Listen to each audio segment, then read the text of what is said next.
Hi there!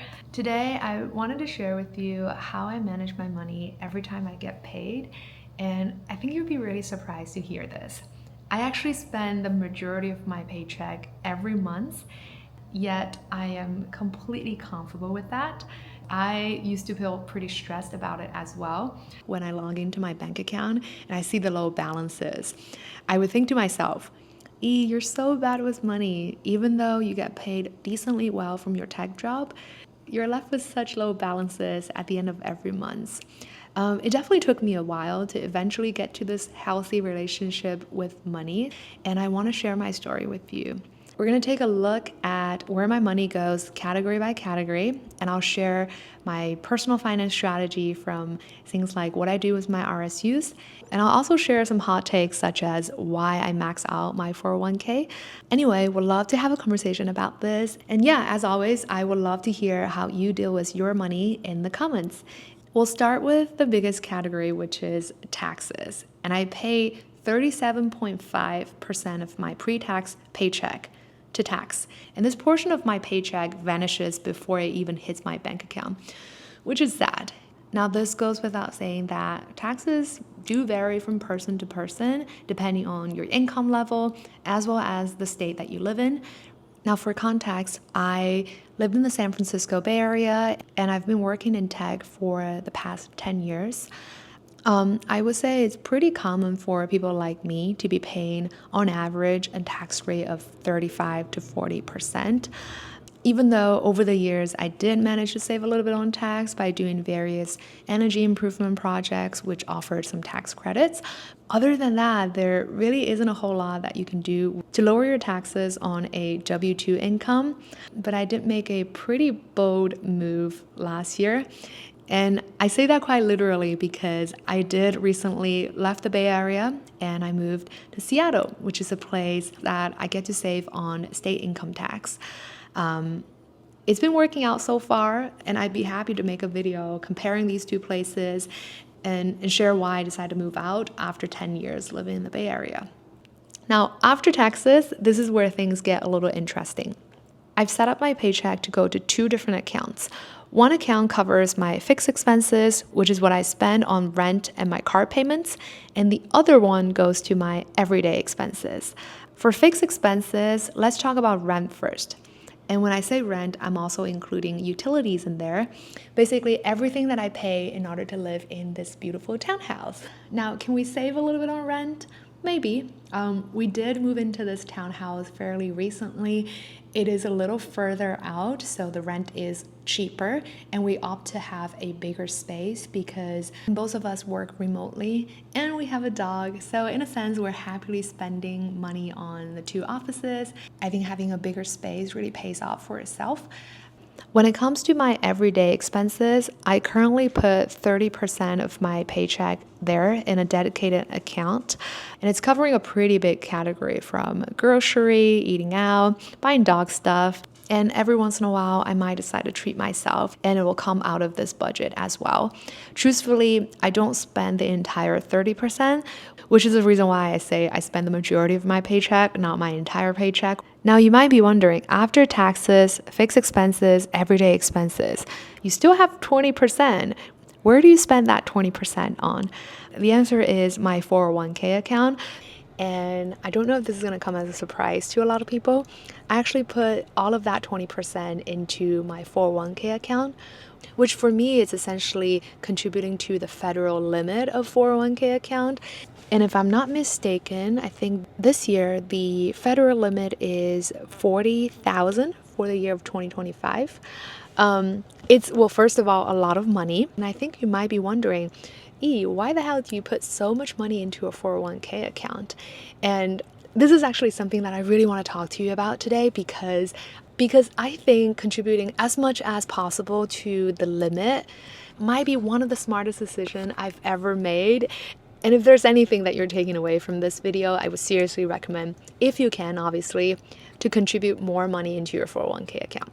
I guess I'll do my best to explain why I personally contribute to the max. But if you really want to know the nitty-gritty details, I think ChatGPT will be your best friend at breaking it all down for you. So I think many people know the 401k limit at around 20,000. I want to say it's 23,000, 500 this year for 2025. I max out to that limit by putting money into a pre-tax 401k account. And the reasoning there is really dead simple, and it's tax savings. Whether you think your tax is lower now or will be lower in the future, you've got options. You can do pre-tax to lower your W-2 income now, like what I'm doing. You can also do Roth, which means you pay tax now, so your investments in a Roth account can grow tax-free. No matter which tax situation you find yourself in, instead of paying tax twice, you only need to pay it once, and you get to choose when you want to pay it. I think that's a really sweet deal. Now, I see common pushback about putting money in a 401k account being, one, there are limited investment options in a 401k account. I personally think it's a misconception because I find the investment options in a modern 401k to be pretty diverse. You've got a wide range of investment options from, obviously your target date fund, as well as like stocks and trading options, etc. Definitely recommend that you check it out yourself. The other common pushback that I hear from people is about early withdrawal and having to pay penalty for that. While all of that is very much true, I just don't think you have to worry about it. I'm not trying to say that you don't have to worry about emergency situations because, stuff happens. I've been laid off before, and having some financial cushion was such a lifesaver. I personally felt like you should be planning for those situations with an emergency fund, which, depending on your risk tolerance, consider putting aside 6 months to 12 months of your expenses in a dedicated place. With that, I really don't think you should be worrying about having to dip into your 401k account. And yeah, that's just my take. Next, let's talk about how I was able to go beyond the limit of 23,500 and actually put another 40,000 into my 401k account. The way that I do it is through something called Mega Backdoor, which honestly is probably the biggest tax loophole for people like you and I who are on a W-2 income. And unfortunately, I don't think it's offered by every company. It's really good stuff, and I'll tell you why in a little bit, but you should definitely consider, advocating for it to HR people, because I have been at a company where it was not previously offered, and because so many people asked for it, it is now part of the benefits. In the simplest terms, Mega Backdoor allows you to put money in a Roth IRA-like account, which is like the best possible account that you can put any of your retirement money in. The way it works is to first have you put money in a after-tax 401k account, which it on its own does not have any tax benefits. But if your employer offers you to do I think it's called an in-plan Roth rollover. If I'm wrong, I'll put the right name here. That would essentially convert your money into a Roth 401k account, which behaves very similarly to a Roth IRA. If you're not familiar with Roth IRA, you can read up on it, but I'll just give you two anecdotes that really sold me on Roth IRA. First of all, Roth IRA is an account that you can normally only contribute to if you make below a certain amount every year. And even if you make below that amount, there's a limit as to how much you can contribute to. Now, based on the income limitations alone, you should know this is a good stuff. The unfortunate truth when it comes to tax is that it usually works for the rich or for the poor. It's essentially a benefit that's only offered if you make below a certain income level, so it's a good stuff. The irony, which brings me to my second anecdote, I forgot how I learned about this, but essentially Peter Thiel became a billionaire because of his Roth IRA alone, which shocked a lot of people because how could someone as rich as Peter Thiel have a Roth IRA account that has billions in it, right? Because we talked about earlier, Roth IRA is an account that you typically won't be able to contribute to unless you make below a certain amount. So the way that he did it was he purchased, I believe, PayPal stock at a fraction of the price even before it went public. And because it was a Roth account, he was able to benefit from tax-free growth, which is pretty dope.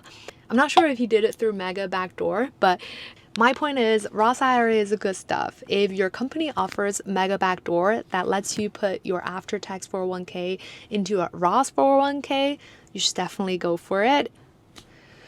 Whew, that was a mouthful. But anyway, that was my reasonings for contributing and maxing out both my pre-tax 401k as well as after-tax 401k through Mega Backdoor.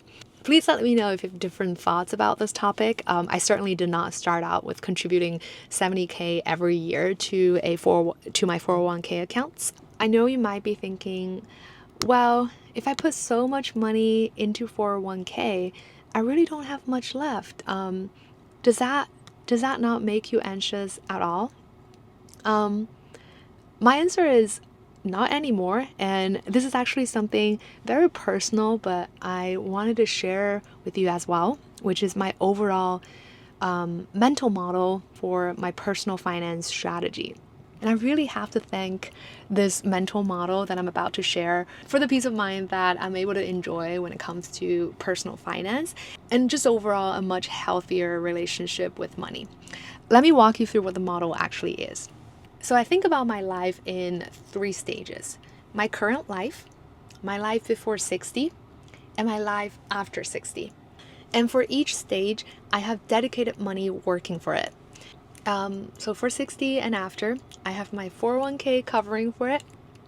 The rationale really is if I'm contributing to the max and I still don't feel sufficient, there's either something fundamentally wrong with me or the world / the country. So I should be okay, finger crossed.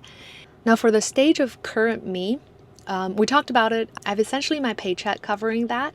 For anything that's left over from my regular paycheck, along with all of my RSU income, which I know we haven't really touched on at all. It's very much part of the total compensation for lots of us who work in tech. My RSUs vest quarterly. I convert my RSUs into investments almost immediately. And that portion of the money is essentially my freedom money, or some people might call it FU money. So in my mind, if I ever want to retire early, I essentially divide my investment portfolio by my annual expenses. That way I can easily know when I can fire if I want to. I think this mental model works really well for me because every dollar of my income has its own purpose. I no longer have to stress about whether I'm saving enough or not, because I know I am. And this also frees me from the urge to run my numbers. By numbers, I mean, the fire calculator. I don't do that anymore because it's a lot easier for me to conceptualize when I might be able to retire early if I want to. Anyway, I have talked a lot. I am actually going to go out for a hike because summer here in Seattle is just amazing. And before I go, if you're watching until the very end, I just want to say a huge thank you for your time. And if you've been watching my videos for a while, thank you for being around. Whether it's in the comment section or through my coaching, I've actually interacted with some viewers already. And every once in a while, I'll bump into someone in person. I feel so lucky to have received so much support. As much as I want to create and I just like to talk, I would not be able to create content like this if it wasn't because of how awesome you guys are. Thank you. And yeah, with that, I wish you a great day and I'll see you in my next one. Bye.